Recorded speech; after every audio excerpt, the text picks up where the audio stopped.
Bonjour à tous les amis, j'espère que vous allez tous très bien. Nouvelle vidéo aujourd'hui. Pas une vidéo pronostic, une vidéo un peu spéciale. C'est une vidéo sur la Ligue 1, qui reste un championnat très serré cette saison, sur cette saison 2022-2023. Donc on va en parler. Elle sera composée en 3 parties. Une partie un peu plus haut de tableau avec le qui gagnera le titre, les places européennes, et cetera. Les 2 surprises de cette année à mon humble avis et les relégations, donc qui ira en Ligue 2 la saison prochaine.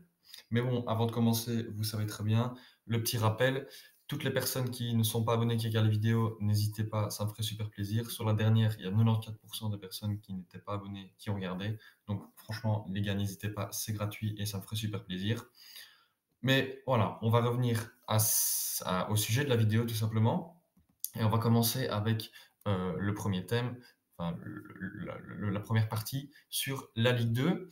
Et donc voilà, au niveau du classement, j'ai englobé tous les clubs qui étaient susceptibles, encore une fois, de pouvoir descendre. Donc Angers, eux, c'est sûr et certain, mathématiquement, c'est déjà fait. Troyes et Ajaccio, bah, c'est quasiment fait aussi, hein. Ils sont à 10 points de la 16e place, qui pourrait les sauver, donc c'est trop. En 5 rencontres, c'est beaucoup trop de points. Et puis il y a le Brest, Nantes, Strasbourg et Auxerre qui sont susceptibles d'être à la dernière place de la relégation. Donc voilà, en sachant qu'en plus Nantes et Brest, ils n'ont pas encore joué, ils jouent ce soir l'un contre l'autre. Donc c'est pour ça aussi que j'ai fait cette vidéo aujourd'hui. C'est parce que ce match va être déterminant pour les places relégables. Et donc, au niveau de ce match, ben, voilà, c'est un peu le match, comme je l'ai dit, qui va tout décider.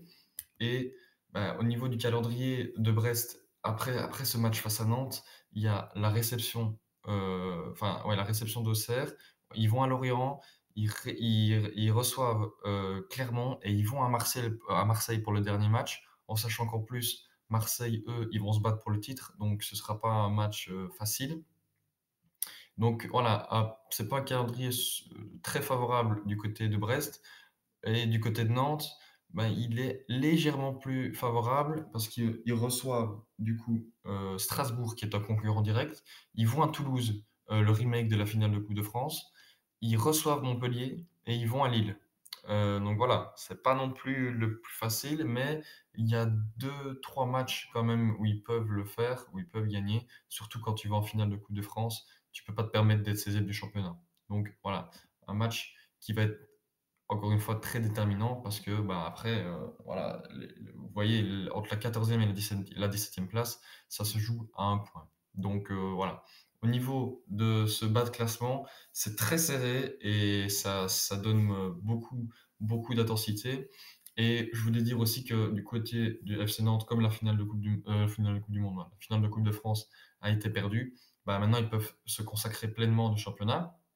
Mais Nantes fait pas des mauvais résultats. Là, on voit qu'ils font sur les 5 derniers matchs 3 nuls et 2 défaites, mais ils font quand même un nul contre Monaco, ils font un nul contre Troyes, ils font des défaites contre Auxerre, défaites contre Reims, ils gagnent contre Lyon en Coupe de France. Donc voilà, c'est pas non plus. Ils savent que quand il faut faire des résultats, ils les font, mais on a l'impression que de temps en temps, il y a pas d'envie du côté du FC Nantes. Et pourtant, ils sont capables de faire des grands matchs. Et du côté de Brest, eux, c'est un peu un bilan un peu plus positif. Ils sont sur les 5 derniers matchs, 0 défaite, 3 nuls et 2 victoires, notamment une face à Nice et en plus une face à Toulouse, un match nul face à Reims et un match nul face à Ajaccio et encore un face à 3. Donc franchement, à ce niveau-là, si je devais juger ce match seulement sur les résultats, les derniers résultats, bah, je mettrais quand même un petit avantage pour Brest, même si je sais bien que du côté du FC Nantes, il y a énormément de qualité dans l'effectif et on va pas en finale de Coupe de France sans qualité, sans jeu. Donc voilà, je sais très bien que Nantes peut le faire. Maintenant, on va parler du deuxième sujet, un sujet un peu plus personnel, les belles épopées, j'ai mis, tout simplement parce qu'il y a deux clubs cette saison qui m'ont fait une forte impression. Tout simplement Toulouse, qui l'année dernière était en Ligue 2, c'est les montants de cette saison. Et qu'est-ce qu'ils font? Ils sont 13e du championnat. à 41 points, donc ils sont à 9 points de la zone relégable. Donc c'est quasiment fait aussi. Ils n'ont plus qu'à gagner ce match-là et que le 16e perde, donc c'est-à-dire Brest ou Nantes. Et bah, ce sera fait. Ils seront maintenus, même si voilà, je pense qu'ils le seront dans tous les cas. Et en plus de cela, ben, ils montent et ils gagnent la Coupe de France dans la foulée. Franchement, un super job de la part de Philippe Montagnier, qui a vraiment réussi à mobiliser ses troupes et à créer une belle collectivité. Quand on voit leurs buts collectifs, etc., quand on voit des compilations sur Twitter, ça donne vraiment envie. Et en plus, ils sont portés par une attaque maghrébine très, très, très, très en forme. Voilà, victoire 1-5, c'était 4-0 après 30 minutes. Donc franchement, il n'y a pas eu de match. Et encore une fois, Nantes qui est capable de faire des grandes choses et puis de faire des moins bonnes. Là, ce match en est un parfait exemple. Mais franchement, Toulouse a complètement géré sa finale. Donc rien à dire. Une superbe saison pour les Toulousains. Et en plus, qu'est-ce que ça veut dire cette victoire en Coupe de France? Ça veut dire qu'ils vont jouer l'Europa League normalement, même si je sais bien qu'il y avait eu, enfin qu'il y a toujours des problèmes de licence, etc. Mais le président des Toulousains a affirmé il se portait garant justement de cette Coupe d'Europe l'année prochaine. Donc franchement, super, super belle saison de la part des Toulousains. Et le deuxième club que j'avais envie de mettre sous les lumières de projecteurs, c'est le Clermont Foot, tout simplement parce qu'ils sont huitièmes du championnat. Franchement, ils sont à seulement 4 points de septième. Donc franchement, qui est Lyon d'ailleurs, hein. Ils sont quand même devant Nice, ils sont quand même devant Lorient, ils sont devant Reims, donc franchement, ils sont juste derrière tous les gros clubs de Ligue 1 avec leur gros budget. Et franchement, clairement, avec le budget qu'ils ont, ils ont vraiment réussi à apporter une belle dynamique, une belle intensité. Franchement, l'entraîneur fait une super belle saison, un super bon travail au sein du club. Et bah, ça se sent. 5 victoires d'affilée sur les 5 derniers matchs. Bon, après, ils n'ont pas tapé les plus gros clubs, mais quand même, faut les faire, ces victoires. 2-1 contre Ajaccio, 0-2 face à 3, 2-1 face à Angers, quand même une victoire face à Nice et une victoire également face à Reims, les hommes de Will Steele, qui sont quand même très difficiles à battre cette saison. Donc franchement, Clermont, ils font une super belle saison et ça donne envie pour les saisons prochaines, en sachant que maintenant, ils auront un plus gros budget. Donc franchement, chapeau à eux. C'est vraiment une super belle saison. Maintenant, on va passer au plus croustillant, au plus serré, les places pour l'Europe, slash le titre, parce que le titre n'est toujours pas joué.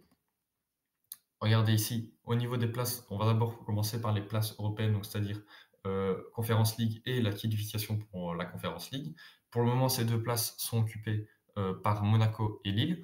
Et ben, comme vous pouvez le voir, entre ces deux clubs, seulement 2 points. Et Lille, ils ont 3 points d'avance sur Rennes et 6 points sur Lyon. Donc franchement, c'est pas non plus la plus grosse avance. Et à faux pas des Lillois, c'est très vite arrivé, surtout cette saison, alors que franchement, ils ont un des plus beaux jeux de cette Ligue 1. Et de temps en temps, bah, ils pêchent. Donc voilà, tout peut arriver. Et les Monégasques, eux, je pense qu'ils seront quand même assurés d'avoir une place européenne, qu'ils soient quatrième ou cinquième. Même si en ce moment, bah, c'est très mauvais. Ils ont perdu contre Montpellier 0-4 et la semaine dernière, ils ont perdu 3-0 à Lens. Donc voilà, les hommes de Philippe Clément, c'est pas non plus leur meilleure période, alors que pourtant, dans les années précédentes, le Monaco, c'était ceux qui prenaient quasiment le plus de points en fin de saison. À un moment donné, ils mettaient leur machine en route et personne ne les battait. Mais là, c'est pas trop le cas cette saison. Mais je pense quand même qu'ils iront prendre ces places européennes. Ça va surtout jouer entre Lille, Rennes et Lyon. Et au niveau des calendriers, ben, Monaco, c'est pas le plus facile parce que, ok, ils vont à Angers, mais après, ils jouent 3 fois contre des concurrents directs à ces places européennes. Donc, ils reçoivent Lille, ils vont à Lyon, ils vont à Rennes et après, ils reçoivent Toulouse. Donc, c'est pas un calendrier cadeau pour les Monégasques. Côté du Lille, ben, ils vont à Reims, ils reçoivent Monaco, ils reçoivent Marseille et ils reçoivent Nantes. Et puis après, ils vont à Troyes. Donc, les 2 derniers matchs seront un peu plus cool, entre guillemets, même si on sait très bien que quand des clubs doivent jouer pour ne pas descendre, ça peut être le plus dangereux. Mais voilà, quand tu dois recevoir Marseille, en sachant que Marseille à l'extérieur, c'est une des meilleures équipes de cette saison, Quand tu vas à Monaco, c'est quand même chaud aussi et quand tu vas à Reims, tu sais très bien que les Rémois, ils sont très forts pour garder un match nul. Donc voilà, un match nul qui, bien sûr, n'arrangera pas le LOSC. Donc voilà, 2 calendriers quand même un peu compliqués, pour les 2 clubs. Maintenant, côté Rennes, ben, c'est pas non plus, la fête parce que, il y a quand même, la réception de Monaco et le voyage à Nice. Après, c'est un peu plus cool, mais comme j'ai dit encore une fois, les clubs du bas de tableau, quand ils doivent jouer leur maintien, ça peut être dangereux, mais bon, il y a quand même 3 matchs beaucoup plus abordables pour les Rennais. Et du côté de Lyon, ben, c'est le plus cool des 4 que j'ai énoncés juste avant. Ils reçoivent Montpellier, ils vont à Clermont, attention quand même à Clermont, ils reçoivent Monaco, ils reçoivent Reims et puis ils vont à Nice en toute fin de championnat. Donc voilà, quand même, des matchs qui vont être très intenses et des matchs à suspense pour savoir qui ira en Conference League la saison prochaine. En sachant que Lyon, eux, ça fait très longtemps qu'ils attendent cela et Rennes, eux, ils étaient quand même, en Europa League, cette saison. Donc voilà. Non, ils étaient en conférence, enfin je sais plus conférence ou Europa, je ne sais plus, mais voilà, c'est surtout Lyon qui doit faire forte la pression en revenant à cette place européenne. Et puis, bah, le haut du classement, tout simplement. Bah, à la base, quand je préparais la vidéo à la base, je voulais juste moi, faire entre Marseille et Lens pour savoir qui aura cette deuxième place, synonyme de Ligue des Champions. Mais là, avec la défaite du PSG face à Lorient 1-3 et la victoire de Marseille et de Lens, bah, ça relance un peu les cartes et donc c'est pour ça que j'ai décidé d'intégrer le Paris Saint-Germain dans le calcul parce qu'ils n'ont plus que 5 points d'avance.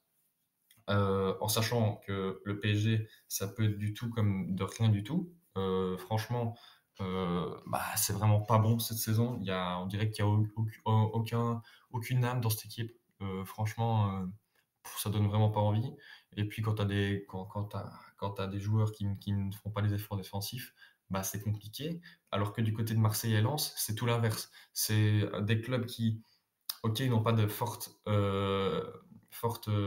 individualité, mais collectivement, c'est ceux qui font le plus d'efforts. Il y a vraiment une belle alchimie entre tous les joueurs. Et moi, franchement, si ce n'était que moi, je mettrais PSG troisième et les Marseille-Lens, voilà, qui se disputeraient la première place.